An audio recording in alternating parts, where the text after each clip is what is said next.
ॐ अज्ञानतिमिरान्धस्य ज्ञानाञ्जनशलाकया चक्षुरुन्मीलितं येन तस्मै श्रीगुरुवे नमः।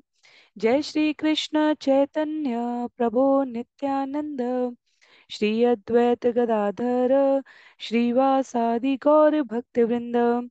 हरे कृष्णा कृष्ण कृष्णा हरे हरे, हरे हरे राम, राम राम हरे हरे, हरे कृष्ण कृष्ण कृष्ण हरे हरे, हरे राम, राम राम हरे हरे।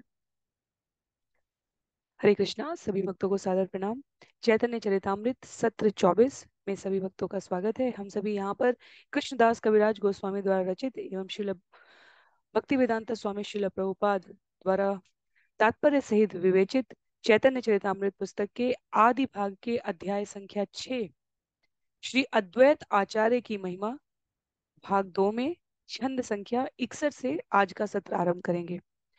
यदि हमें स्मरण है, बिल्कुल आरंभ में आदि लीला के भूमिका प्रस्तावना अध्याय 1 में जहां गुरु वर्ग बतलाते हैं, कृष्णदास कविराज गोस्वामी कहते हैं भगवान अपने आप को अपने स्वयं ईश स्वरूप विस्तार, शक्ति विस्तार, भक्त रूप विस्तार, पार्षद गण, गुरु वृंद, इस प्रकार से इन 5 रूपों में अभिव्यक्त करते हैं कलयुग में जब वो चैतन्य महाप्रभु के रूप में आते हैं।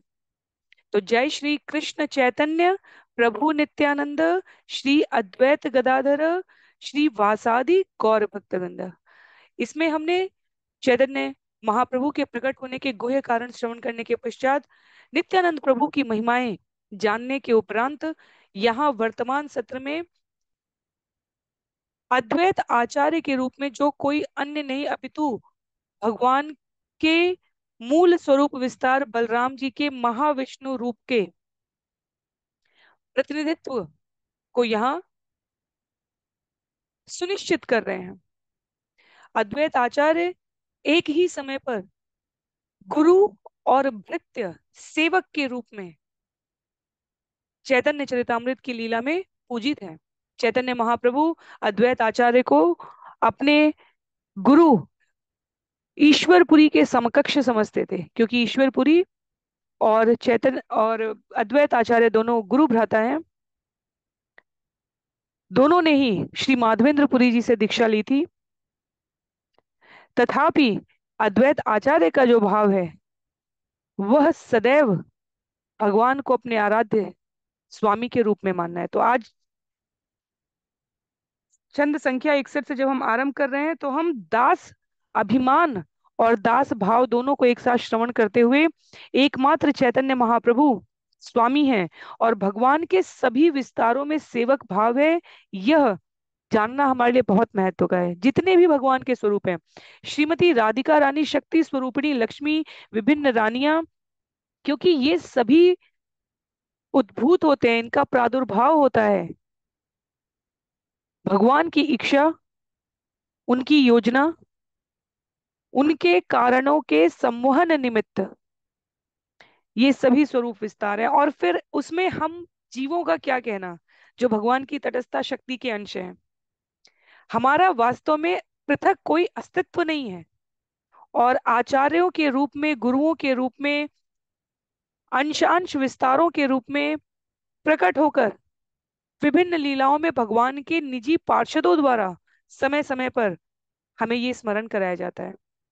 तो अद्वैत आचार्य दास अभिमान और दास भाव देखा जाए तो लगभग सभी स्थानों पर, शास्त्रों में जहां पर भी भगवान के भक्तों का परिचय आरंभ होता है, दास अर्थात संपूर्ण इच्छा को अपने स्वामी के चरणों में अर्पित कर उनकी प्रसन्नता के लिए कार्य करना, ये भक्ति के सभी रसों में निहित है। माधुर्य भाव जिसे हम अध्याय 4 में श्रवण कर रहे थे कुछ भाग, भक्ति रस का सर्वोच्च रस कहा जाए, तथापि जो मूल में है भाव, उसमें दास्य ही है। तो ये अलग भी है भाव और आपस में अंतर्निहित जुड़े हुए भी हैं। वात्सल्य में भी दास्य है, दास्य अपने आप में पूर्ण दास्य है, और साख्य में भी दास्य है। भगवान के सखा जब कृष्ण लीला में उनके संग गोचारण के लिए जाते हैं, वहां पर भी हमने अनुभव किया है कि कैसे अपने अपने घर से लाया हुआ कलेवा, कान्हा थोड़ा ये चखो, मेरी माँ ने ये दिया है, कान्हा थोड़ा ये चखो, उनके स्वयं के माताओं द्वारा दिया गया कलेवा पहले वो भगवान को खिलाना चाहते हैं।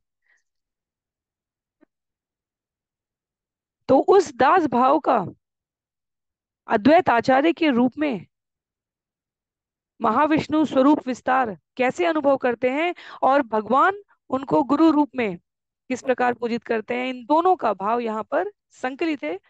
हम सभी क्रमबद्ध तरीके से आज के सत्र के लिए छंद संख्या 61 से श्रवण करेंगे।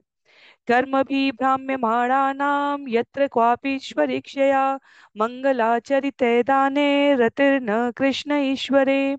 हम ईश्वर की इच्छा से अपने कर्मवश भौतिक ब्रह्मांड में जहां भी भ्रमण करें, हमारे पुण्य कर्म भगवान कृष्ण के प्रति हमारी अनुरक्ति को बढ़ाते रहें। ये भाव है श्रीमद् भागवतम स्कंद 10 अध्याय 47 का, जिसमें वृंदावन वासियों ने मथुरा से आए हुए उद्धव से कहा है, नंद बाबा संग उनके संगी साथी कह रहे हैं, ये महत्व का नहीं है कि हमें कौन सा शरीर मिलता है। ईश्वर की इच्छा से जो शरीर मिले वो स्वीकार है, पर भाव के स्तर पर हमारे जीवन के कर्मों का प्रतिदान ये होना चाहिए कि हम जिस भी शरीर में हो, भगवान कृष्ण के प्रति हमारी अनुरक्ति बढ़ती रहे। ये दास भाव है, ये वो भाव है जिससे भगवान सर्वलोक महेश्वर अपने भक्तों के अधीन हो जाते हैं। 53 से लेकर 82 तक कृष्णदास कविराज गोस्वामी के शब्दों में हम अपने अपने जीवन में अवलोकन कर सकते हैं कि हमारे जीवन में हम भगवान के प्रति कितने समर्पित हैं। क्या उनकी इच्छाएं, क्या उनके द्वारा लिए गए निर्णय, क्या उनके द्वारा उपलब्ध कराई गई जीवन की विभिन्न विभूतियां, ऐश्वर्य हमें हमारी स्वाभाविक स्थिति से च्युत कर देती हैं, दूर कर देती हैं, या हमें और अधिक संलग्न कर देती हैं। कल मैं एक आचार्य की पंक्ति पढ़ रही थी, उन्होंने लिखा है, यदि हम वर्तमान में जिस स्थिति में हैं वो हमें अपने प्रतिकूल दिखती है, तो हम अपनी और उस स्थिति को हम परिवर्तित नहीं कर सकते। यदि किंचित कारणों से कुछ समय के लिए इसे यदि हम परिवर्तित नहीं कर सकते, तो मानसिक स्वस्थता कैसे आध्यात्म में प्रदान करता है, इसके लिए उन्होंने आगे लिखा था, हो सकता है कि वर्तमान की हम परिस्थिति परिवर्तित ना कर सके अपने अनुकूल, और अनुकूलता और प्रतिकूलता भक्त के लिए क्या होती है। जब भक्ति होए तो वो अनुकूलता है, जब भक्ति छूट जाए तो वो प्रतिकूलता है। जिस क्षण में जिस भी कारण से हमें जितनी भगवत स्मृति है वह अनुकूलता है, और जिस भी कारण से जिस क्षण में हमारे भीतर जगत की इच्छाएं कामनाएं प्रस्फुटित होने लगे, वो हमारे मस्तिष्क पर हावी होने लगे, वो हमारे लिए भक्ति की प्रतिकूलता है। कहते हैं हम अपनी परिस्थितियां परिवर्तित ना कर सकें, हो सकता है, पर इन परिस्थितियों के साथ हम अपने होने को, अर्थात अपने अस्तित्व को कितनी कुशलता से परिभाषित कर सकते हैं, वो हमारे नियंत्रण में होना चाहिए। तो परिस्थितियां हो सकता है वर्तमान में हमारे नियंत्रण में ना हो, प्रतिकूलता दिख रही हो हमें, तथापि उन परिस्थितियों में हम उपस्थित हैं, इसको हम कितनी कुशलता से साध सकते हैं। ये मस्तिष्क को नियंत्रण अनेक बार भौतिक जीवन के और बहुत ही व्यवहारिक कारण होते हैं, जिसके कारण जीवन दूभर लगने लगता है मनुष्यों को। पर आध्यात्म हमें मस्तिष्क की वो स्थिरता देने में सहायता करता है, जिससे हम उन परिस्थितियों में स्वयं को परिस्थिति से अलग करके देख सके। हमारे साथ कुछ हो रहा है, निश्चित रूप से वो हमारे अ, मन की, हमारी इच्छा की, हमारी भलाई के लिए भी ये हो सकता है, एक बार ना दिख रहा हो हमें, तथापि हम और हमारी परिस्थितियां अलग अलग हैं। ये अंतर कर पाना, उस परिस्थिति के बहाव में अपना जीवन कई बार नष्ट कर देना, कई बार अन्यों का अहित कर देने का भाव आ जाना। प्रार्थना करनी चाहिए हमें भगवान से कि भगवान, परिस्थिति कैसी भी हो, उस परिस्थिति में हम आपको स्मरण कर सकें। आप और मैं जो स्वामी और सेवक के रूप में चिरंतन काल से बंधे हुए हैं, वह स्मृति मुझे इस जगत में किसी भी द्वंद को सहने की, समझने की सामर्थ्य दे। कहते हैं तो ये हम लोगों ने ये विवेचना इसलिए श्रवण की क्योंकि यहाँ पर नंद बाबा, संगी साथी ये सब कह रहे हैं, अपने कर्मवश भगवान की इच्छा से भौतिक ब्रह्मांड में हम जहां भी रहें, भगवान के प्रति हमारी अनुरक्ति बढ़ती रहे। ये सुनिश्चित रहे उद्धव, इससे अधिक हमें और कुछ नहीं चाहिए। श्रीदामादि व्रजे यत सखार निचय, ऐश्वर्य ज्ञानहीन केवल सख्यमय। भगवान कृष्ण के वृंदावन के मित्र, जिनमें श्रीदामा मुख्य हैं, उनके प्रति शुद्ध सख्य प्रेम रखते हैं। उन्हें भगवान के ऐश्वर्यों का कोई ज्ञान नहीं है।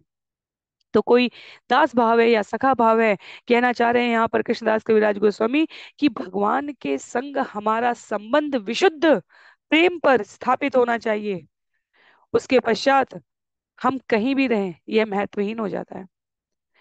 कृष्ण संगे युद्ध करे स्कंधे आरोहण, तारा दास्य भावे करे चरण सेवन। यद्यपि वे भगवान से लड़ते हैं और उनके कंधों पर चढ़ जाते हैं, श्री दामा के बारे में कहा जा रहा है, किंतु दास्य भाव में वे उनके चरण कमलों की पूजा करते हैं। पाद संवाहनम चक्रु केचितस्य महात्मन, अपरे हत पापमानो व्यजने समविजयन।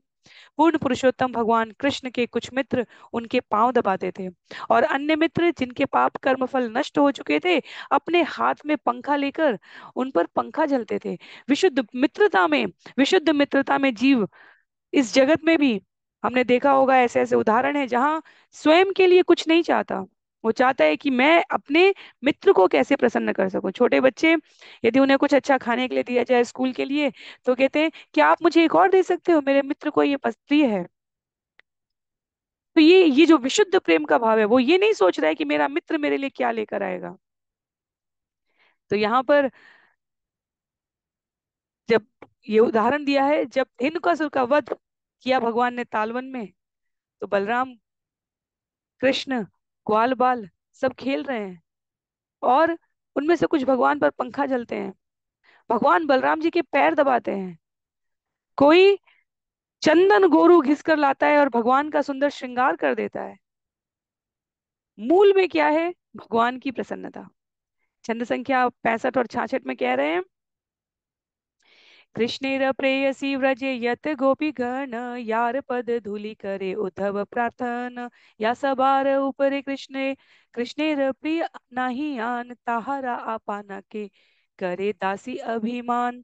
यहाँ तक कि वृंदावन में भगवान कृष्ण की प्रेयसी गोपियां भी, जिनके चरणों की धूल की कामना श्री उद्धव ने की थी, और जिनसे बढ़कर कृष्ण को अन्य कोई भी प्रिय नहीं है, अपने आप को कृष्ण की दासियां मानती हैं। चैतन्य चरितामृत और व्रज की गोपियों, श्रीमती राधा रानी का भगवान कृष्ण के प्रति जो सेवा भाव है, ये अभिन्न है। हम जब चैतन्य चरितामृत के अंत लीला के अंतिम भाग पर जाएंगे, कुल मिलाकर यदि मुझे सही से स्मरण है तो करीब 62 अध्याय हैं पूरे चैतन्य चरितामृत में, हम सभी छठे अध्याय पर हैं अभी। 62 अध्याय हैं, 17, 25 और 20। तो यत्र तत्र जहां भी संभव है कृष्णदास कविराज गोस्वामी स्मरण करेंगे इस साख्य भाव को, इस माधुर्य भाव को, क्योंकि ये हमें हमारे जीवन के लक्ष्य की ओर प्रेरणा देता है। भगवान के संबंध में किया गया प्रत्येक कार्य इस शरीर से दिव्य है। भगवान अपने भक्तों का, अपने आश्रितों का, अपने सेवकों का एक एक किया हुआ सेवा भाव का कार्य उपकार के रूप में, ऋण के रूप में अपने सिर पर धारण करते हैं। तो गोपियों के लिए यहाँ पर कहा गया है, वृंदावन में भगवान कृष्ण की प्रेयसी गोपियां जिनकी चरणों की धूल, तो जहां जहां अवसर रहेगा हम भागवतम को, विशेष रूप से स्कंद 10 को यहाँ पर विस्तार में स्मरण करने का प्रयास करेंगे, आचार्यों के, शिल प्रभुपाद के द्वारा लिखे तात्पर्य के मार्गदर्शन में। ये दिव्य गोपियां थी जिनकी धूल की कामना उद्धव ने की थी, और जिनसे बढ़कर कृष्ण को कोई भी अन्य प्रिय नहीं है। वो गोपियां भी अपने आप को कृष्ण की दासियां मानती थी। व्रज व्रज जनार्तिहन् वीरयोषितां निज जन स्मय ध्वंसन स्मित भज सके भवत किंकिरीस्मनो जलरुहाननम चारुदर्शय जयति तेऽधिकं जन्मना व्रज श्रयत इंदिरा शश्वदत्रहि। तो ये प्रसिद्ध गोपी गीत है जिसका ये भाग है यहाँ पर। स्मरण करते हैं कृष्णदास कविराज गोस्वामी कि हे प्रभु, हे वृंदावन के निवासियों के कष्टों के हरता, हे समस्त स्त्रियों के नायक, अपनी मृदु मधुर मुस्कान से अपने भक्तों के गर्व को नष्ट करने वाले हे भगवान, हे सखे, हम आपकी दासियां हैं। कृपया हमारी इच्छा पूर्ति करें और हमें अपने आकर्षक कमल मुख का दर्शन प्रदान करें। जब भगवान रासलीला से तुरंत पूर्व में गोपियों का अपने प्रति और विरह भाव वर्धित करने के लिए कुछ समय के लिए अदृश्य हुए थे, और तब का ये विषय है जहां गोपियों ने कृष्ण के विरह में गाया है कि भगवान हम आपकी दासियां हैं। केवल जीव के भाव में, नेत्रों में, कार्यों में भगवान की उपस्थिति सभी प्रकार की शुभता सुनिश्चित कर देती है, और सभी प्रकार का भौतिक ऐश्वर्य, सामर्थ्य, शक्ति, विद्वत्ता उपलब्ध हो, पर यदि भगवान के लिए भक्ति नहीं है तो आचार्यों की नजर में अन्य किसी भी उपलब्ध तत्व का कोई महत्व नहीं है, शास्त्र की दृष्टि में कोई महत्व नहीं है। स्वयं यदि भगवान का साधक है जीव, तो उसकी दृष्टि में कोई महत्व नहीं है। यहाँ पर छंद संख्या 68 में कहते हैं,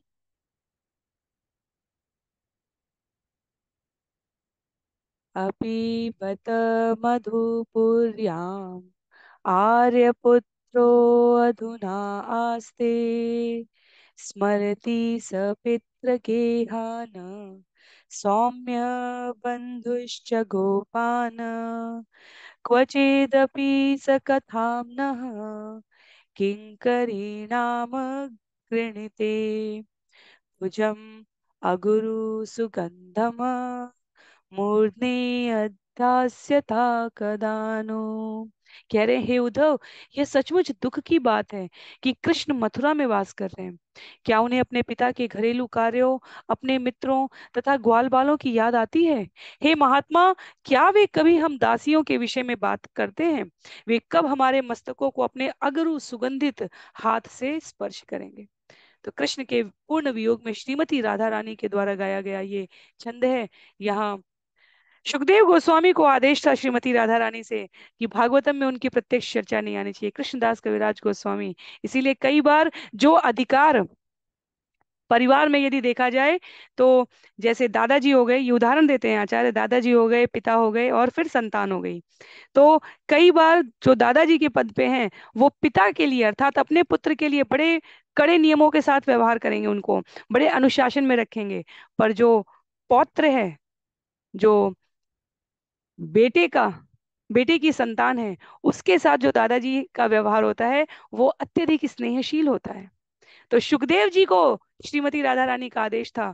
सुखदेव जी अपने भावों को नियंत्रित रखते हैं श्रीमद् भागवतम में, पर सुखदेव जी की परंपरा में आते हुए हमारे मद ब्रह्म मध्व गौड़ीय संप्रदाय के आचार्य कृष्णदास कविराज गोस्वामी यहाँ पर पूरी स्वतंत्रता से भगवान की सभी लीलाओं की प्रधान नायिका श्रीमती राधा रानी को स्पष्ट रूप से, वहां यदि हम देखें श्रीमद् भागवतम में, तो सुखदेव गोस्वामी नहीं कहेंगे कि यहाँ पे श्रीमती राधा रानी ने कहा है, पर वास्तव में भगवान के भक्ति प्रेम रस का वर्णन करने वाले आचार्यों को ज्ञात है कि गोपियों के संग भ्रमर गीत अनुभाग में यह कृष्ण के पूर्ण वियोग में श्रीमती राधा रानी के द्वारा गाया गया छंद है। तासा बार कथा रहो श्रीमती राधिका, सभा है ते सकल अंशे परम अधिका। तेहु यार दासी है या सेवे न चरण, यार प्रेम गुणे कृष्ण बद्ध अनुक्षण। अन्य गोपियों का तो कहना ही कहा, यहाँ तक कि श्रीमती राधिका जो उन सब में हर प्रकार से श्रेष्ठ हैं और जिन्होंने अपने प्रेम गुणों द्वारा श्री कृष्ण को सदा के लिए बांध लिया है, उनकी दासी के रूप में उनकी चरण सेवा करती हैं। भक्ति जगत में आध्यात्म के स्तर पर दास की पदवी स्वामी से अधिक बढ़कर है। ब्रजमंडल में कहा जाता है चार प्रकार की महारानियां हैं: श्रीमती राधा रानी, यमुना महारानी, व्रज की चरण धूली रज रानी, और उसके बाद कहा गया है महत रानी, जो व्रज में झाड़ू भी लगाती हैं। वो कहती हैं व्रज रज। तो ये महत्व है भगवान के प्रति समर्पित भाव रखने वाले साधकों का, दासत्व का। इस जगत में भृत्य कार्य निम्न स्तर का देखा जाता है। आध्यात्म जगत में भृत्य कार्य के लिए जीव जन्म जन्मांतर तक की प्रार्थना करता है, क्योंकि भृत्य बनना यहाँ पर इस भाव में जीवन की श्रेष्ठतम सिद्धि है, क्योंकि वो हमारा मूल अस्तित्व है। भगवान जिस प्रकार अपने शरणागतों के साथ भाव संप्रेषण करते हैं, उस प्रकार इस जगत का कोई भी ऐश्वर्य वास्तव में भगवान से भिन्न नहीं हो सकता। तो हम अपने ऐश्वर्य से, जैसे बच्चा अम, वर्ष के विशेष दिवस पर, अवसरों पर अपने माता पिता के लिए कुछ करना चाहे, मातृ दिवस, पितृ दिवस, या विभिन्न उत्सव त्योहार, या माता पिता के जन्मदिन पर, छोटा बच्चा वो केवल क्या अर्पित कर पाता है? वो भाव होता है, और वो भाव माता पिता को इतना अनुप्राणित कर देता है।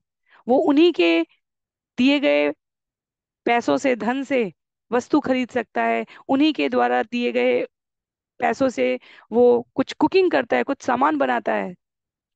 बच्चे कहते हैं मैंने आपके लिए, आज आपका जन्म दिवस है, मैंने आपके लिए ये बनाया है।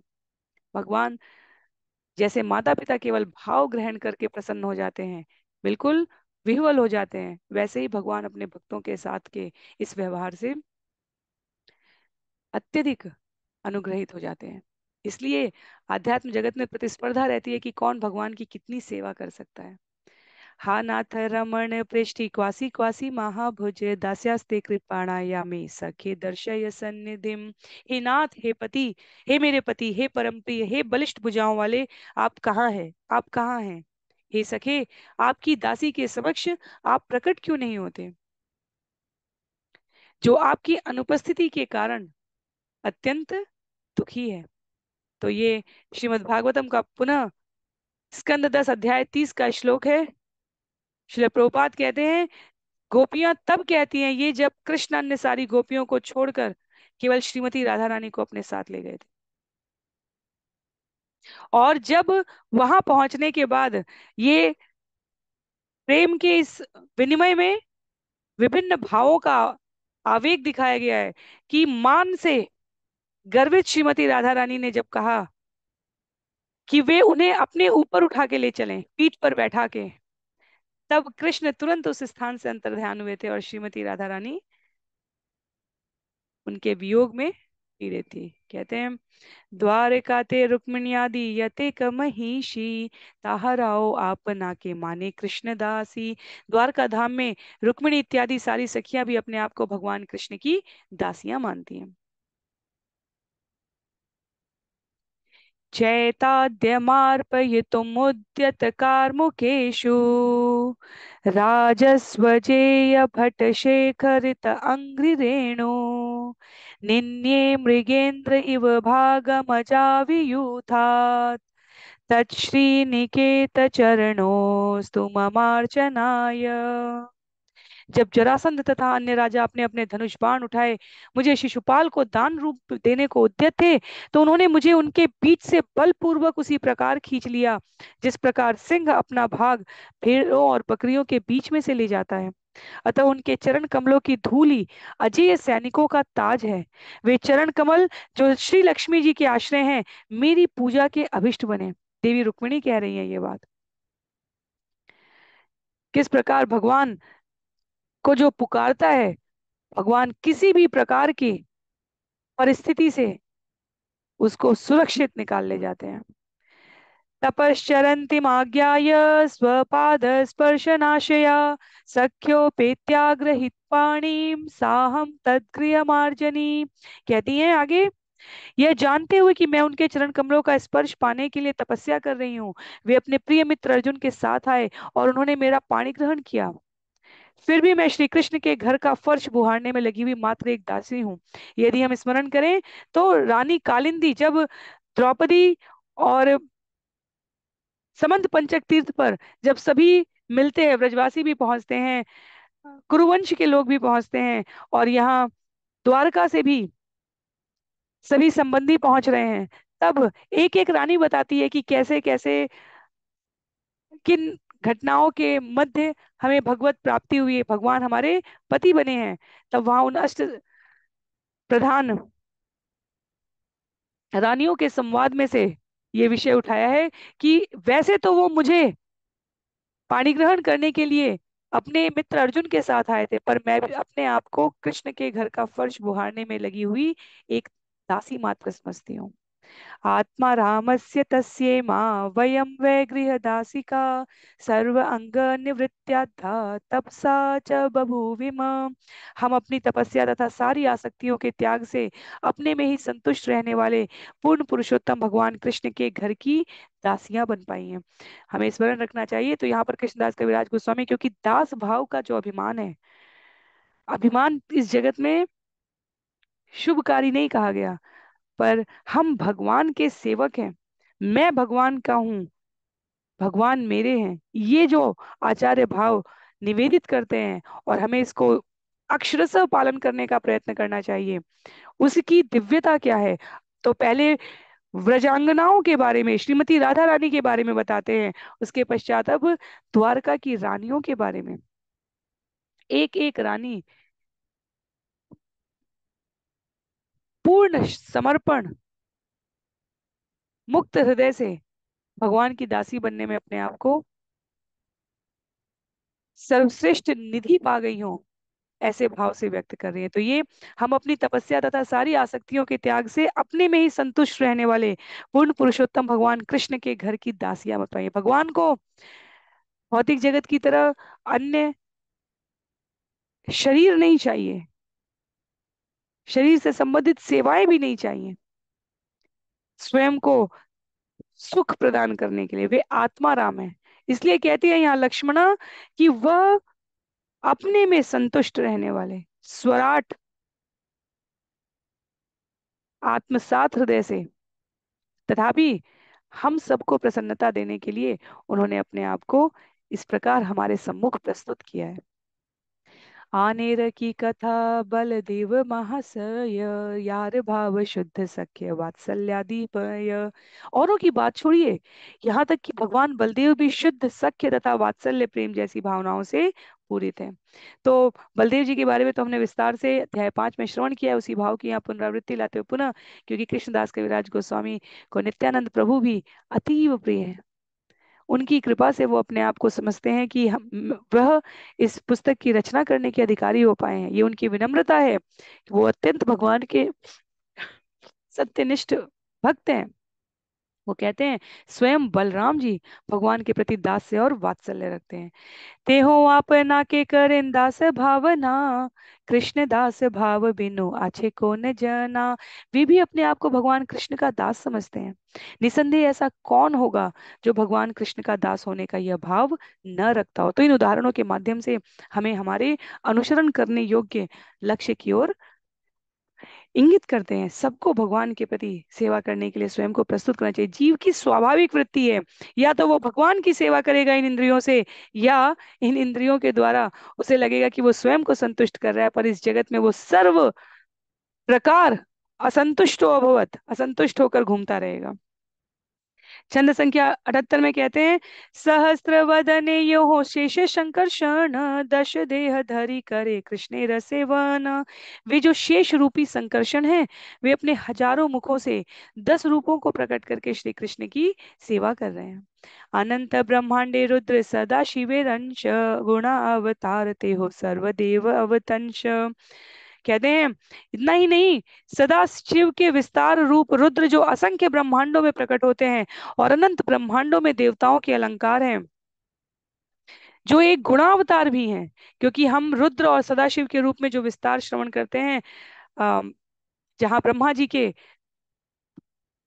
भ्रिकुटी के दोनों भ्रिकुटी के मध्य स्थान से रौद्र रूप में प्रकट हुए, वहां बतलाते हैं अजैक पात अहिर ब्रद्न विरूपाक्ष रैवत हर बहुरूप देवश्रेष्ठ त्रयंबक सावित्र जयंत पिनाकी तथा अपराजित। तो ये 11 विस्तार बताए गए हैं। उसके पश्चात 8 रूप में पृथ्वी जल अग्नि वायु आकाश सूर्य चंद्रमा जी तथा सोमयाजी, और इन रुद्रों के 5 मुख 3 नेत्र तथा 10 भुजाएं होती हैं। तो ये तात्पर्य में श्रील प्रभुपाद यहाँ अवसर लेकर हमें सूचित कर रहे हैं सदाशिव के बारे में कि कभी कभी रुद्र की तुलना ब्रह्मा जी से की जाती है और वे जीव माने जाते हैं, किंतु जब रुद्र की व्याख्या पूर्ण पुरुषोत्तम भगवान के अंश विस्तार के रूप में की जाती है, तब उनकी तुलना शेष से की जाती है। इसलिए कहा गया है जीवों में सर्वश्रेष्ठ पद पर यदि कोई जा सकता है तो वो ब्रह्मा है। जब बड़े बड़े राजे महाराजे पुरुषार्थ की, वेदों के सकाम कर्मकांड की भावना से कार्य करते थे, अश्वमेध यज्ञ करके, इतना कठिन यज्ञ, तो क्या करते थे, इंद्र की पदवी मिलती है। जीव में यदि कोई उच्चतम ऊंचाई तक जा सकता है तो वो कहीं किसी ब्रह्मांड में, किसी मनवंतर में, कहीं कुछ जाकर ब्रह्मा बन सकता है। इसलिए जीव कभी भौतिक जगत के भगवान के भक्त कभी भौतिक जगत के लोकों में ऊर्ध्वगति करने की कामना नहीं करते। वो सीधे आध्यात्मिक जगत का प्रवेश चाहते हैं। उन्हें कोई ऐसा स्वर्ग ब्रह्मलोक सत्यलोक नहीं चाहिए होता है। और भगवान शिव जीव नहीं है। भगवान शिव भगवान के गुणावतारों में जगत के संचालन में ब्रह्मा विष्णु महेश के रूप में कहे जाते हैं। एक जैसे हम गर्भोदक्षाय विष्णु क्षीरोदक्षाय विष्णु के बारे में समझते हैं कि वो भौतिक जगत के विष्णु रूप में विस्तार करके पालन और नियामन कर रहे हैं, पर मूल रूप में वो शुद्ध सत्व है। उसी प्रकार से भगवान शिव आध्यात्मिक गुणावतार में आते हैं, गुण विस्तार में आते हैं। वह जो प्रत्यक्ष रूप से भगवान की सेवा करने के लिए, जिसमें अभी धर्म और आध्यात्मिकता का अंतर स्पष्ट नहीं हुआ, वो भगवान की सेवा करना चाहते हैं पर भगवत तत्व को भी पूर्णतया समझ नहीं पाए हैं। उनको यूं बीच में तो नहीं छोड़ा जा सकता। उनके आश्रय रूप में दूध से दही विस्तार जैसे है, वैसे भगवान शिव ने ऐसे जीवों को आश्रय दे रखा है। इसलिए भगवान शिव का एक नाम आशुतोष कहा जाता है। अत्यधिक प्रसन्नता, अत्यधिक शीघ्रता से, सरलता से प्रसन्न हो जाने वाले, ताकि जीवों को आश्रय प्राप्त हो सके। जैसे कक्षा में कुछ विद्यार्थी होते हैं जो स्वाभाविक रूप से निपुण हैं, दक्ष हैं, पढ़ाई लिखाई में नंबर पाते हैं, और साथ ही साथ कुछ ऐसे बच्चे हैं जिनको तनिक अधिक प्रोत्साहन की आवश्यकता है, तो विद्यालयों में उनके लिए अतिरिक्त कक्षाएं चलाई जाती हैं। तो वो जो रिलीफ टीचर जो अतिरिक्त कक्षाओं का संचालन करते हैं, ताकि उस स्पीड पर आ सके, उस गति पर आ सके जहां अन्य प्रथम पंक्ति के मेधावी विद्यार्थी हैं, तो वो व्यवस्था के रूप में जैसे विद्यालय द्वारा ही व्यवस्थित किया जाता है, उसे वैसे भगवान द्वारा ही अपने शिव स्वरूप में विस्तारित किया गया है। श्रील प्रभुपाद ने यह अवसर देखकर सदाशिव के बारे में पुराणों से, जैसे वायु पुराण, विष्णु पुराण, इन सभी अलग अलग स्थानों पर सदाशिव जी की जो महिमा है, जो स्थिति है, उसको बतलाया है यहाँ पर हमारे लिए यहाँ महत्व का विषय है। कृष्णदास कविराज गोस्वामी कहते हैं कि वह अपने शुद्ध सत्व स्वरूप विस्तार में वास्तव में शेष के ही समकक्ष बताए गए हैं। तेहो करेन कृष्णेर दास्य प्रत्याश निरंतर कहे शिव मुंशी कृष्ण दास। वे भी भगवान कृष्ण के दास ही बनने की कामना करते हैं। सदाशिव के लिए कहा जा रहा है, श्री सदाशिव हमेशा यही कहते हैं कि मैं भगवान कृष्ण का दास हूँ। कृष्ण प्रेमे उन्मत्त विह्वल दिगंबर कृष्ण गुण लीला गाए नाचे निरंतर। कृष्ण के प्रेम में उन्मत्त होकर वे विह्वल बन जाते हैं और बिना वस्त्र के निरंतर नृत्य करते रहते हैं तथा भगवान कृष्ण के गुणों एवं उनकी लीलाओं के विषय में गाते रहते हैं। तो बिना वस्त्र के निरंतर नृत्य करने का अर्थ यहाँ हम बौद्धिक दृष्टि को अंतर्निहित करके यदि देखते हैं तो ये हमारी सूक्ष्मता है, शुद्धता है। पिता माता गुरु सखा भाव के निनय, कृष्ण प्रेमे स्वभावे दास्य भाव से कर य। सारे भाव चाहे वे पिता के, माता के, गुरु के या मित्र के हों, दास्य भाव से पूरित हैं। कृष्ण प्रेम का यही स्वभाव है। एक कृष्ण सर्व सेव्य जगत ईश्वर, आरयत सब तार सेवक अनुचर। ब्रह्मांड के एकमात्र स्वामी भगवान कृष्ण सबके द्वारा सेव्य होने के योग्य है। निसंदेह प्रत्येक व्यक्ति उनके दासों का दास होने के अतिरिक्त और कुछ नहीं है। तो सदाशिव के लिए यहाँ जब बिना वस्त्र के नृत्य करने की निरंतर बात की जा रही है, वस्त्र आवरण है, और भगवान शिव के संदर्भ में जब इसे यहाँ तात्विक दृष्टि से आचार्य द्वारा प्रस्तुत किया गया, तो इसका अर्थ है कि भगवान भक्त और भगवान के मध्य किंचित मात्र भी कोई और भाव नहीं आता, कोई और दुराव नहीं आता, कोई और सीमा रेखा नहीं है। भगवान शिव अपने जिस स्वरूप में जगत में रहते हैं, वो इसलिए कि कोई अतिरिक्त विकर्षण ना हो उनको अपनी ध्यान साधना, भक्ति और तपस्या में। शमशान का वास, राख का लेप, धतूरे का सेवन, सर्प, त्रिशूल, डमरू, एक विस्तृत विवेचना है आचार्यों के द्वारा ये बतलाने के लिए कि किस प्रकार भगवान शिव इस जगत में इतने विरक्त अवस्था में रहते हैं। जब कहीं भी किसी भी नए स्थान पर हम जाते हैं, तो सबसे पहले उन प्रकार के लोगों की तरफ हमारा ध्यान आकर्षित होगा जो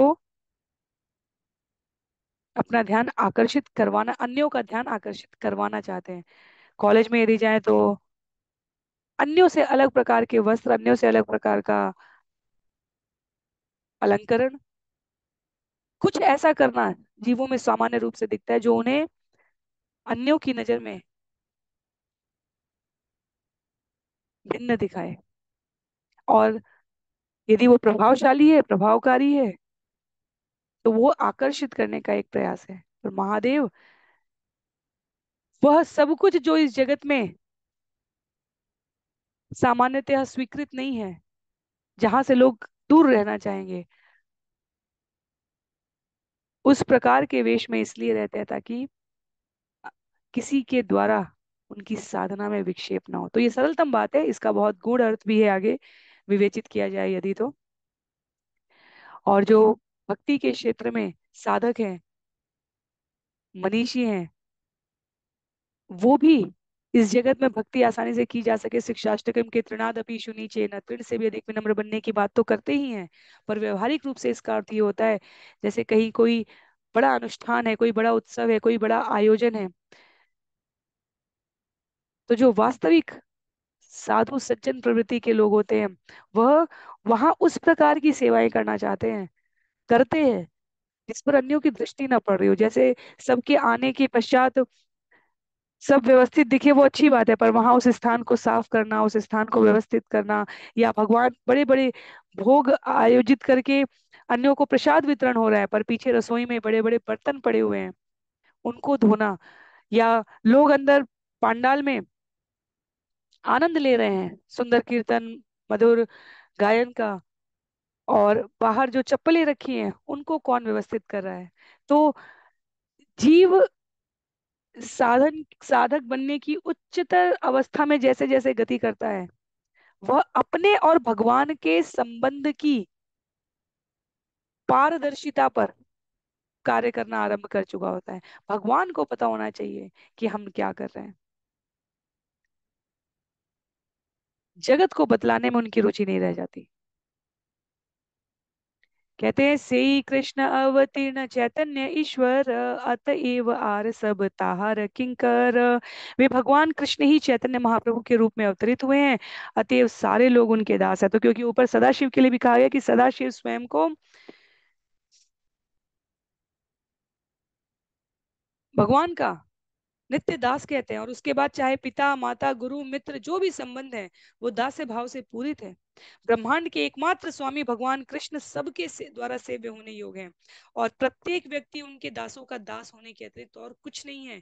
इसलिए कहते हैं वे भगवान कृष्ण ही चैतन्य महाप्रभु के रूप में अवतरित हुए हैं, तो सभी उनके दास हुए। छंद संख्या 84 से जो विषय यहाँ पर परिवर्तित होने जा रहा है, श्लोकों का वर्गीकरण हम क्या श्रवण कर रहे हैं उसको क्रमबद्ध आयोजित करने में सहायता करता है। तो छंद संख्या 83 से 88 तक स्वामी एकमात्र चैतन्य महाप्रभु है, क्योंकि दासियों के विभिन्न रस के विभिन्न भागों में जो अंतर्निहित भाव है वो दास्य भाव है, ये बतलाने के पश्चात अब वो अगले 6 छंदों में कहते हैं 83 से 88 में सभी के एकमात्र स्वामी चैतन्य महाप्रभु हैं, और भगवान के सभी विस्तारों में सेवक भाव है। ये अगले छंदों तक 112 तक जा रहा है, तो हम लोग उस भाव से इसको श्रवण करेंगे। केह माने केह ना माने सब तार दास, ये ना माने तार है से ही पापे नाश। कुछ लोग उन्हें स्वीकार करते हैं कि वो स्वामी है और कुछ नहीं करते, तो भी सारे लोग उनके दास हैं।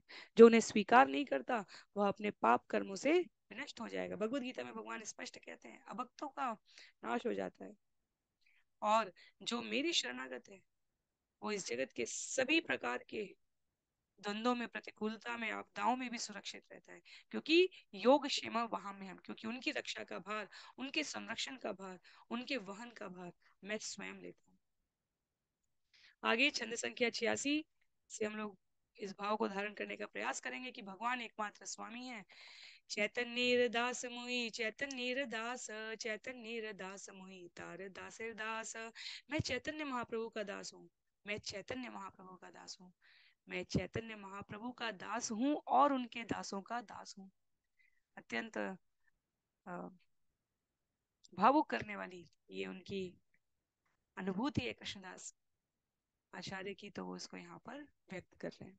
कहते हैं एत बलि नाचे गाय हुंकार गंभीर, क्षणे के वसीला आचार्य है सुस्थिर। कौन है? अद्वैत आचार्य ये कहकर नाचते हैं, जोर जोर से गाते हैं, फिर अगले क्षण वे चुप होकर बैठ जाते हैं। क्या? मैं चैतन्य महाप्रभु का दास हूँ, मैं उनका दास हूँ, मैं उनका दास हूँ, 3 बार कहने का अर्थ है प्रभावशाली। और उसके बाद मैं उनके दासों का दासानुदास, दासों का दास हूँ। भक्त अभिमान मूल श्री बलरामे, से ही भावे अनुगत तार अंश गणे। निसंदेह दास्य भाव के उद्गम भगवान बलराम है, उनके बाद के सारे अंश इसी परम आनंद भाव से प्रभावित होते हैं। तो यहाँ से सभी विस्तारों में दास्य भाव मूल है, जो हमने अभी क्रमबद्ध वर्गीकरण में देखा उसकी प्रस्तुति हो रही है। प्रथम विस्तार बलराम जी दास्य भाव के उद्गम है, क्योंकि सभी रूपों में, शैया के रूप में, आसन आसन के रूप में, वस्त्र के रूप में, पादुका के रूप में, छत्र के रूप में, स्थान के रूप में, आश्रय के रूप में वो भगवान की सेवा कर रहे हैं। और कहते हैं कृष्णदास कविराज गोस्वामी हमें स्मरण रहना चाहिए, हमें इस प्रकार इस दृष्टि से भगवान के विस्तारों को देखना चाहिए कि उनके बाद के सारे अंश इसी परमानंद भाव से प्रभावित होते हैं। तार अवतार एक श्री संकर्षण, भक्त बलि अभिमान करे सर्वक्षण। उनके एक अवतार स्वरूप भगवान संकर्षण अपने आप को उनका नित्य दास मानते हैं। तार अवतार आन श्रीयुत लक्ष्मण, श्री रामेर दास्यति हो कैल अनुक्षण। दूसरे अवतार लक्ष्मण जो अतीव सुंदर एवं ऐश्वर्य युक्त हैं, सदैव भगवान राम की सेवा करते हैं। वनवास श्री राम के लिए मांगा था, गए साथ में लक्ष्मण जी हैं। 14 वर्षों तक लक्ष्मण सोए नहीं, भगवान की रक्षा का, सेवा का भार लिया था उन्होंने। इसलिए जब भगवान मूर्छित होते हैं, क्षमा कीजिए, जब लक्ष्मण मूर्छित होते हैं और संजीवनी लेकर हनुमान जी आते हैं, वो पूरा उपक्रम हमें पता है, और भगवान विलाप कर रहे हैं, और बाद की तत्व लीला में उल्लेख आता है। लक्ष्मण कहते हैं, लक्ष्मण जी की पत्नी उर्मिला कहती है कि ऐसा नहीं है, लक्ष्मण को, मेरे पति को मेघनाद का बाण मूर्छित कर दे ये संभव नहीं है। मुझे पता है ये तो उनके बड़े भ्राता का अनुग्रह है कि लक्ष्मण ने तनिक भी विश्राम नहीं किया।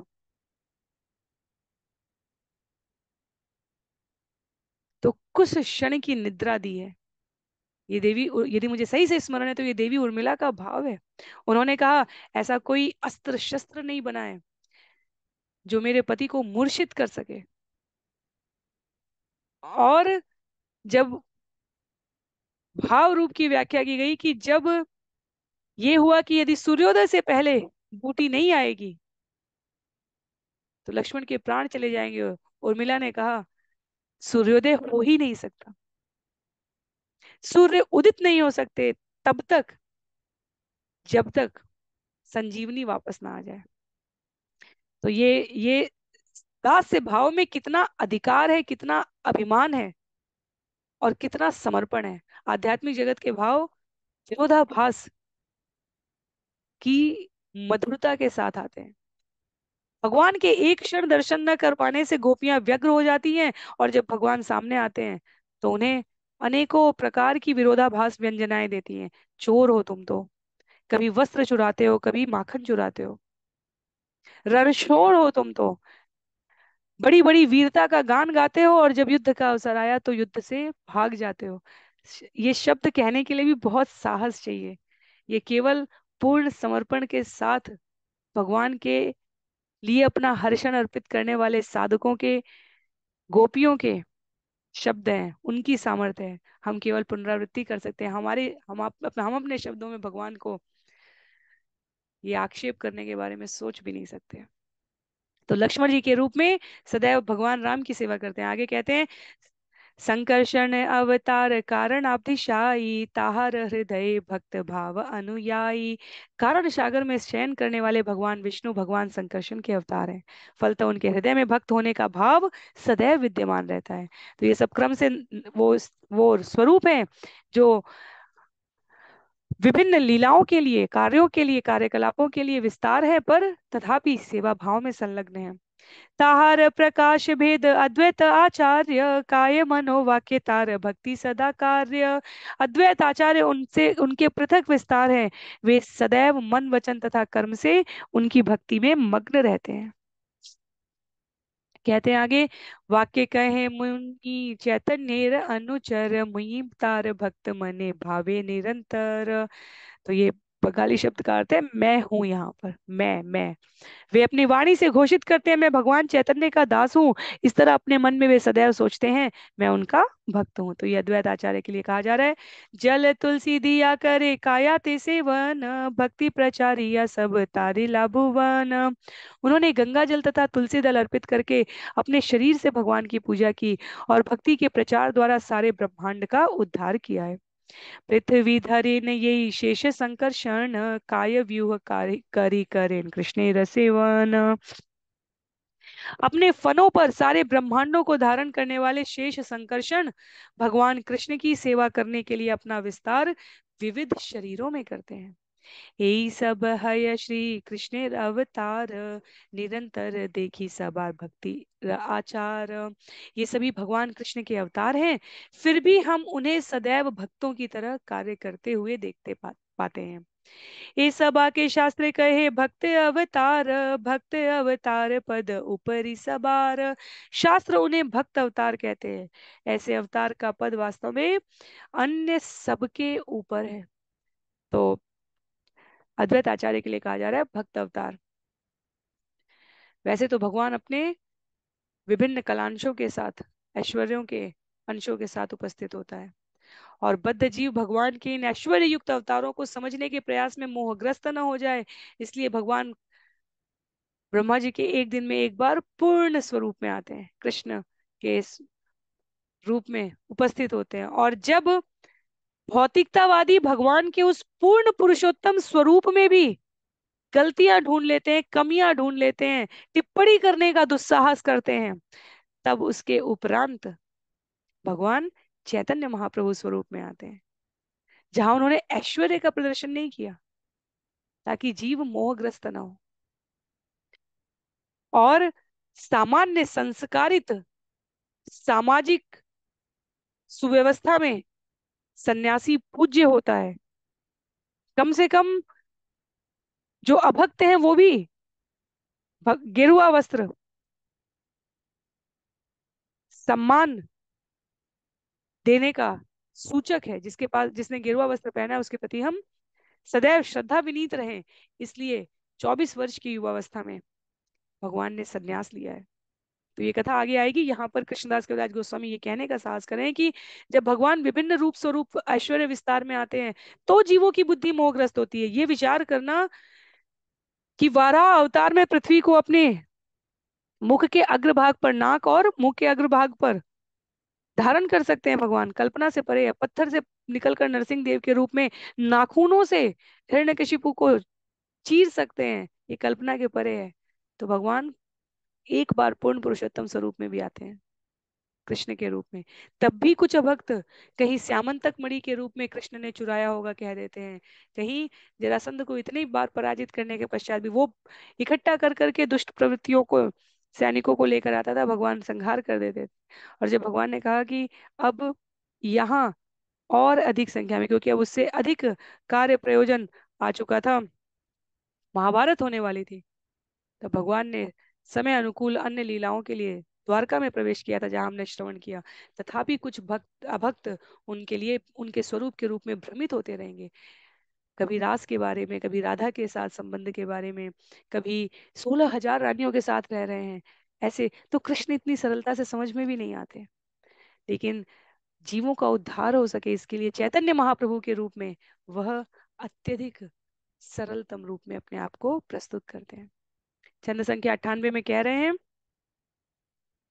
एकमात्र अंशी कृष्ण अंश अवतार, अंशी अंशे देखी ज्येष्ठ कनिष्ठ आचार। भगवान कृष्ण समस्त अवतारों के उद्गम हैं और अन्य सभी उनके अंश या अंशावतार हैं।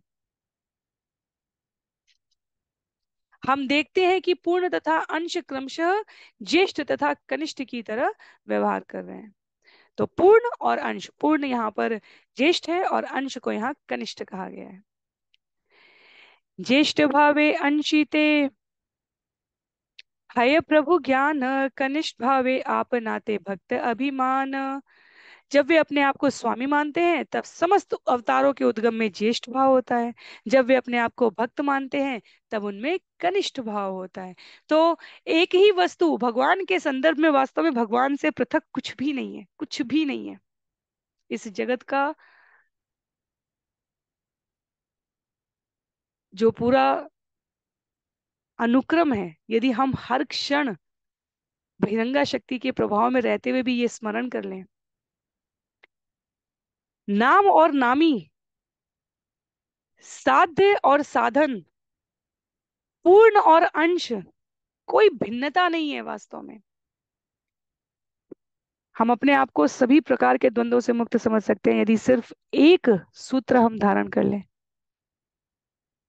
हम भगवान के नित्य सेवक हैं। हमारे जीवन की हर क्षण में किया गया हर कार्य भगवान की प्रसन्नता के लिए होना चाहिए, इतना पर्याप्त है। यहाँ कह रहे हैं, जब भगवान के अंश जिस भी लीला के निमित्त प्रकट होते हैं तब वह ज्येष्ठ हो जाते हैं, और वही जब पूर्ण स्वरूप की बात होती है तो स्वयं को कनिष्ठ बना लेते हैं। यहाँ तक कि भक्तों के आपस के व्यवहार में प्रभु का अर्थ स्वामी होता है, और जो दीक्षा परंपरा अंतर्राष्ट्रीय कृष्ण भावनामृत संघ में दी जाती है उसमें सभी प्रभु होते हैं, अर्थात प्रत्येक दूसरे को अपना स्वामी कहता है, इसलिए क्योंकि वो दीक्षित साधक भगवान की सेवा में लगा है। तो भगवान का दास हमारा स्वामी है, और इसलिए अपनी स्थिति को हम कहते हैं भगवान के दासों के दासों के दासों के हम सेवक हैं, दास हैं।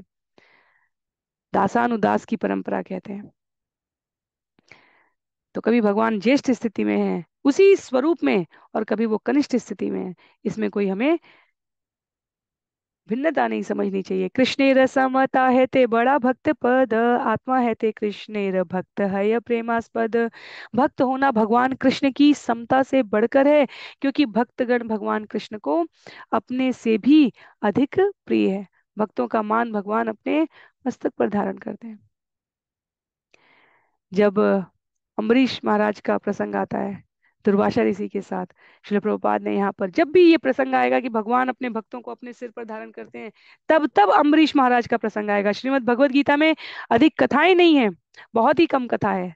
गिन के 4 5 6 स्थानों पर किसी अन्य का विवरण है, और वहां अध्याय 2 में श्रील प्रभुपाद ने तात्पर्य में अम्बरीश महाराज की इस कथा को प्रस्तुत किया है। भगवान ने घोषणा की है, क्योंकि श्रीमद् भागवतम में दुर्वासा के साथ के प्रसंग में कहते हैं, साधवो हृदय मह्यम साधुनाम हृदय त्वहम मदन्यत्ते न जानन्ति नाहम तेभ्यो मनागपि। भक्तगण मेरे हृदय में हैं और मैं भक्तों का हृदय है। भक्तगण मेरे हृदय हैं और मैं भक्तों का हृदय हूँ। मेरे भक्त मेरे अतिरिक्त अन्य किसी को नहीं जानते, और उसी प्रकार मैं अपने भक्तों के अतिरिक्त अन्य किसी को नहीं जानता। यही है भगवान और उनके भक्तों के बीच का घनिष्ठ संबंध। आत्मा है ते कृष्ण भक्ते बड़ करी माने, इहा ते बहुत शास्त्र वचन प्रमाणे। भगवान कृष्ण अपने भक्तों को अपने से भी बढ़कर मानते हैं। इस संदर्भ में शास्त्रों में प्रचुर प्रमाण उपलब्ध है। कहते हैं, न तथा मे प्रियतम आत्मा योनि न शंकर, न च संकर्षणो न श्री नैवात्मा च यथा भवान। हे उद्धव, तुम्हारे समान मुझे न ब्रह्मा न शंकर न संकर्षण न लक्ष्मी न स्वयं मैं ही प्रिय हूँ। तो बड़ी विचित्र बात लगेगी। अभी हमने पूरा अध्याय पढ़ा कि संकर्षण भगवान के स्वरूप विस्तार हैं और सेवा सेवा भाव से लगे हुए हैं, और भगवान यहाँ उद्धव को कहते हैं कि ब्रह्मा शंकर संकर्षण लक्ष्मी, यहाँ तक कि स्वयं को भी मैं इतना प्रिय नहीं हूं जितना तुम्हें प्रिय हूं। तो भगवान के दृष्टि में भक्तों के लिए कोई श्रेणियां नहीं है, अपितु जिस क्षण वो अपने भक्त स्वरूप के जिस रूप के साथ संवाद कर रहे हैं, वो पूर्णतया उस स्वरूप पर निछावर है। उदाहरण कैसे समझे? मर्यादा पुरुषोत्तम श्री राम रामेश्वरम में भगवान शिव की शिवलिंग की स्थापना करके पूजा करते हैं। युद्ध आरंभ होने से पहले का संवाद है। विभीषण भगवान की शरण में आ चुके हैं, और भगवान राम से कहा गया, अभी युद्ध हुआ नहीं है, रावण पराजित नहीं हुआ है, मृत्यु को प्राप्त नहीं हुआ है, और भगवान श्री राम ने विभीषण का राज तिलक कर दिया। तो मनीषी गण भगवान की भी चुटकी लेते हैं, खिंचाई करते हैं। भगवान राम का क्या भाव है, भगवान का अपना भक्तों के प्रति क्या स्नेह है। उन्होंने कहा, भगवान वैसे तो हमें कोई संशय नहीं है, रावण मरेगा निश्चित रूप से, पर 1%, क्योंकि आप मनुष्य रूप में, मान लीजिए आपने राज्याभिषेक तो कर दिया, मान लीजिए कि यदि रावण ना मरा, तो आप विभीषण का राज्याभिषेक तो कर दिए, राज्य कौन सा देंगे? भगवान ने कहा, चिंता करने की आवश्यकता नहीं है। यदि विभीषण को लंका का राज्य नहीं मिला, तो मैं मेरे भरत से अयोध्या का राज्य मांग कर विभीषण को दे दूंगा। तो भगवान जब भक्त के साथ भाव विनिमय करते हैं, तब अपने आप को भी लुटा देते हैं, समर्पित कर देते हैं। सत्यभामा के साथ का प्रसंग हम सभी ने श्रवण किया था स्कंद 10 में। कैसे सत्यभामा ने, नारद मुनि ने उनको यूं ही बांध लिया शब्दों में, और जब उन्हें समझ में आया कि उन्होंने क्या प्रतिज्ञा कर ली, अपनी सबसे प्रिय वस्तु दे दो मुझे, और सारे भंडार आभरण बहुमूल्य रत्न जड़ित वस्तुएं जो कुछ भी संभव था, सबसे प्रिय वस्तु कही। और अंततः जाते जाते जब नारद कहते हैं, क्या ये आपको सबसे अधिक प्रिय है, क्या ये आपको सबसे अधिक प्रिय है, क्या ये आपको सबसे अधिक प्रिय है, सत्यभामा विचार करते करते करते जब अंतस की गहराई में पहुंचती हैं, तब कहती हैं, ओह, ये मैंने क्या किया, मेरे सबसे प्रिय तो कृष्ण है, क्या मैंने कृष्ण दे दिया नारद को? तो भगवान अपने भक्तों के मध्य ऐसी स्थिति रखते हैं, उसमें आनंद लेते हैं। और जब जब अपना ये भाव दिखाना होता है कि कैसे भक्त मेरे सिरमौर शिरोमणि हैं, मुकुट है मेरे मस्तक के, वो प्रस्तुत करते हैं। तो सत्यभामा और नारद मुनि की कथा में क्या होता है अंततः? एक भक्त नारद है, एक भक्त सत्यभामा है, और तीसरी भक्त प्रवेश करेंगी रुक्मिणी देवी। जब सत्यभामा को यह आभास हुआ कि मैंने तो कृष्ण को देने की बात कर दी, और तब उन्होंने कृष्ण को एक ओर रखा है तुला में, और दूसरी ओर सारा सामान भरते चले गए हैं। कृष्ण का पलड़ा टस से मस नहीं हुआ, हिला ही नहीं जरा सा भी। और अब सत्यभामा विह्वल हो गई। मैं क्या कहूंगी बहन रुक्मिणी से, जाम्बवती से, लक्ष्मणा कालिंदी से, भद्रा से, वृंदा से क्या कहूंगी मैं? उनकी तो छोड़ दो, मैं द्वारका वासियों से क्या कहूंगी? और तब वो जाती हैं रुक्मिणी के पास, भगवान की ओर देखती हैं कातर नेत्रों से, भगवान समाधान बताएं। भगवान मुस्कुराते हैं, रुक्मिणी के पास जाती हैं। रुक्मिणी देवी तुलसी की पूजा कर रही थी, और उनसे कहती हैं, ये क्या किया सत्यभामा, अगली बार थोड़ा विचार पूर्वक। तुम भी भगवान की अतीव भक्त हो। रुक्मिणी मुस्कुराते हुए कहती है, जैसे भगवान देते समय विचार नहीं करते। सुदामा को देने चले तो सब कुछ देने के लिए प्रस्तुत उद्यत हो चुके थे, वो तो मुझे हाथ रोकना पड़ा उन्हें स्मरण कराने के लिए कि भगवान इतना पर्याप्त है। वैसे ही तुम देने चली तो भगवान को ही दे के चली आई। पर भयभीत न हो, व्यथित न हो, यदि भगवान ने भेजा है तो इसमें भगवान की कुछ इच्छा होगी। उन्होंने एक तुलसी का पत्र उठाया, और जितना सामान भरा हुआ था दूसरी तरफ उसके ऊपर रख दिया। और ऊपर रखने पे क्या हुआ? जो कृष्ण का पल्ला इतने बड़े बड़े भारी सामानों से नहीं हिला था, वो तुलसी पत्र रखते ही समता में आ गया, बराबर आ गया, तुला दान। वर्तमान में गीता दान करने की बात की जाती है। जितना अपने शरीर का भार हो, उतने वजन की गीता, उतनी संख्या में गीता। बेसिकली वजन संख्याओं से होगा।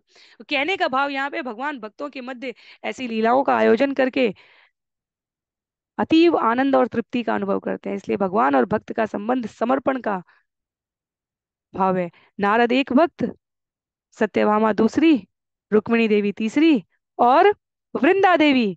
तो भक्त ही भक्त का आश्रय होता है। इसलिए जब जीवन में कोई विपत्ति आती है, तो कोई प्रतिकूल परिस्थिति आती है, तो भक्त कहता है भगवान से, माँ भगवान बहुत व्यस्त होंगे, हम तो भगवान के भक्तों से कह देंगे, और भगवान के भक्त हमारी सूचना, हमारे लिए प्रार्थना कर लेंगे, सूचना प्रेषित कर देंगे, तो हमारा काम बन जाएगा।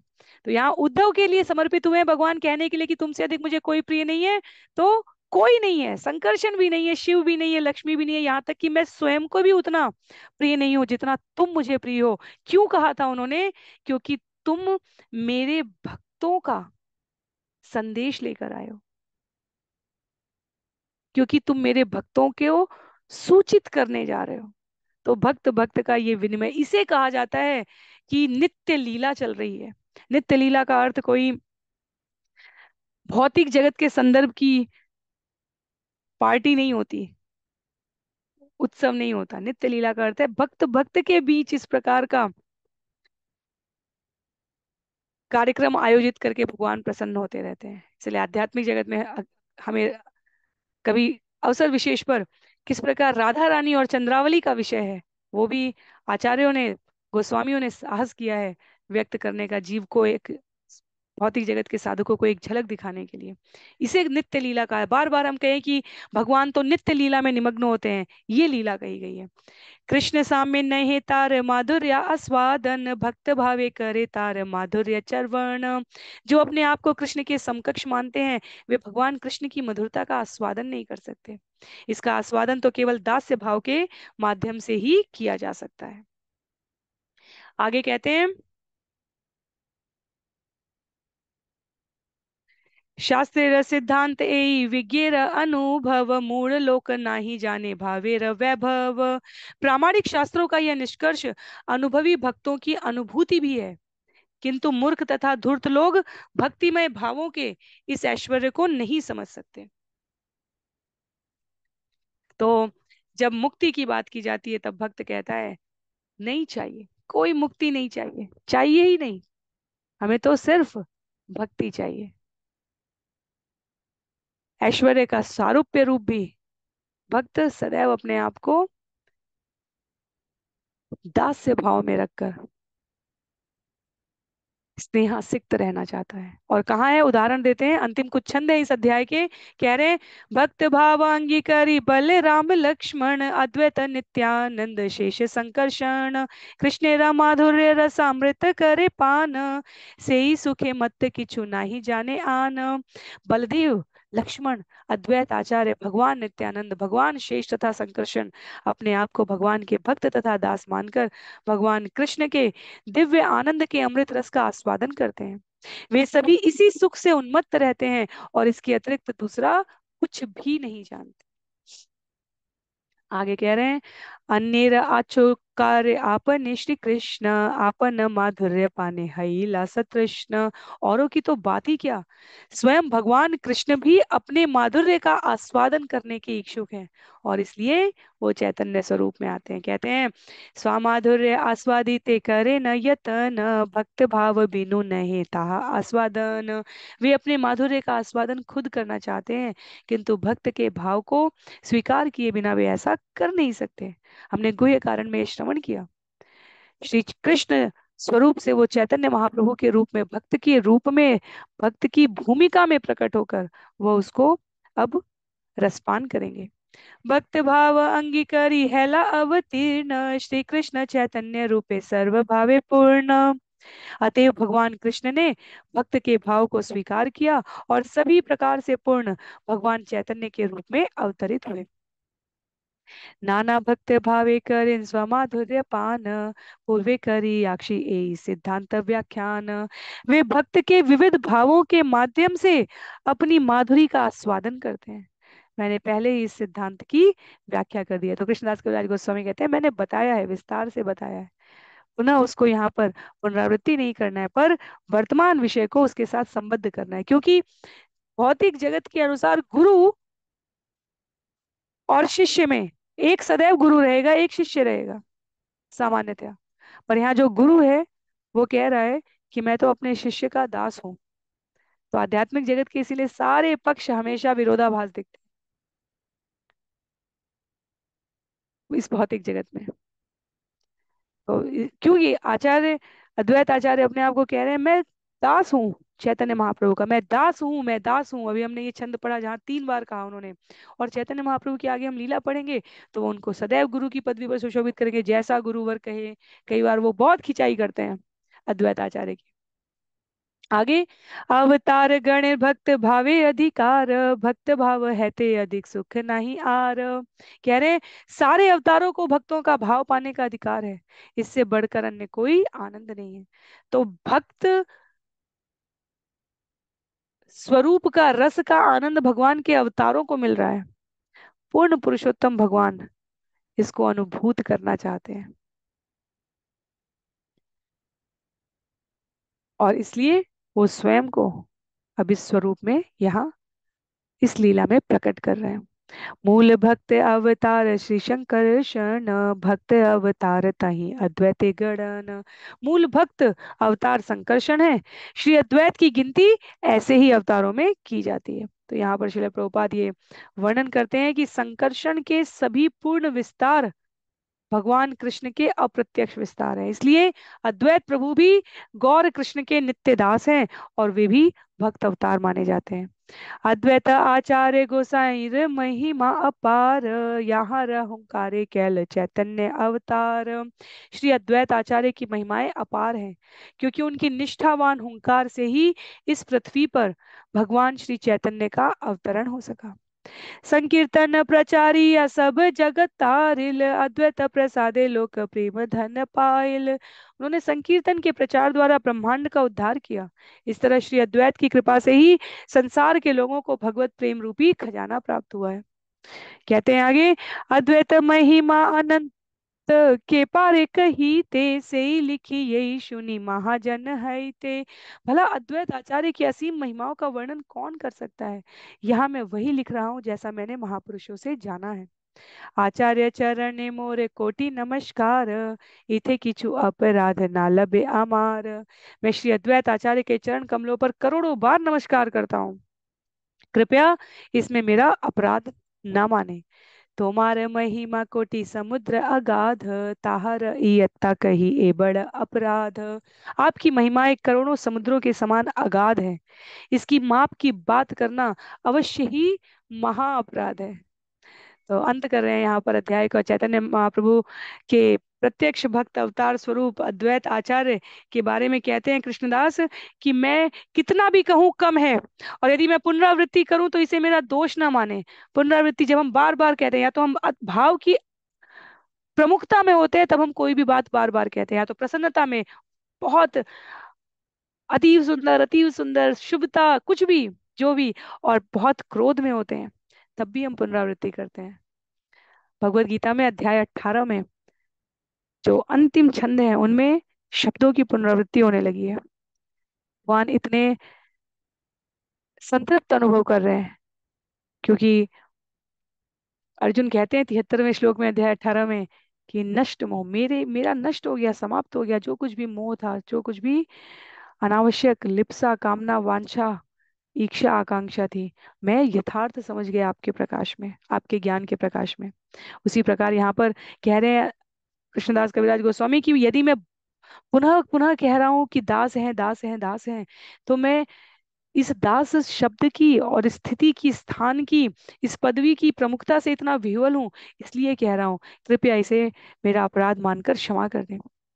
जय जय जय जय जय श्री अद्वैत आचार्य, जय जय श्री चैतन्य नित्यानंद आर्य। श्री अद्वैत आचार्य की जय हो, जय हो, जय हो। श्री चैतन्य महाप्रभु तथा श्रेष्ठ श्री नित्यानंद प्रभु की जय हो, जय हो। दुई श्लोक कहिले अद्वैत तत्व निरूपण, पंच तत्वेर विचार किछु सुन भक्तगण। इस तरह मैंने 2 श्लोकों में अद्वैत आचार्य के तत्व का वर्णन किया है। हे भक्तों, अब पंच तत्वों के विषय में सुनिए। तो अगला अध्याय पंच तत्वों के बारे में आएगा। श्री रूप रघुनाथ पद यार आश, चैतन्य चरितामृत कहे कृष्णदास।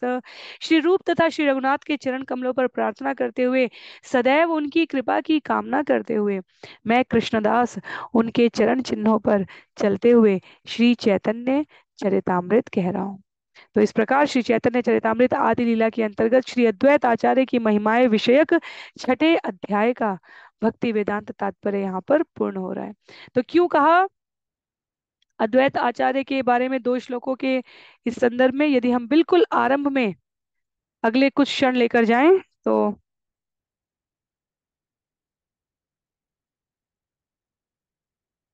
हमें दिखेगा यहाँ पर, जहाँ आदि लीला अध्याय 1 की सूची थी वहां प्रथम 6 छंद चैतन्य तत्व पर थे, 7 8 9 10 11 अगले 5 नित्यानंद महत्व के बारे में थे, नित्यानंद प्रभु की महिमा के बारे में। उसके पश्चात अद्वैत तत्व छंद संख्या 12 और 13 कहा गया है, और एक छंद मंगलाचरण का बचा है जो पंच तत्व के लिए है। तो इसीलिए अद्वैत तत्व 12 और 13। जब